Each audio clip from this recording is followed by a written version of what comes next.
everything we do in the name of Christ and for Christ, because it's human, because it's our offering, is ultimately a zero. It's zero, it's nothing.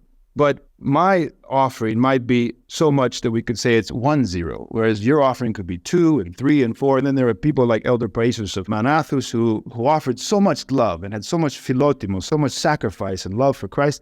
And he had many, many zeros that he offered to Christ. And all of those zeros, whether they be 1 or 10, they had significance. And they became the grace of God and salvation because of the one who was Christ before that number. The value that was given to those zeros, that ascetic offering of human love to Christ, is because it was in the name of Christ and for Christ. The one is Christ. Without the one before all those zeros, they're nothing. They do not lead to salvation. They do not become salvation for us. There are many people outside the church, many humanists, secularists, Buddhists, whatever it might be, that offer tremendous efforts to God, but they're not in the name of God, not in the name of Christ, not for Christ, and therefore they're zeros at the end of the day because they're not translating into union with Christ. They're not translating into the regeneration in Christ, but they remain human. Human efforts alone do not save, but God-human, theanthropic efforts, when they're united to Christ and for Christ, that's when salvation becomes a reality. That's when the grace of God is attracted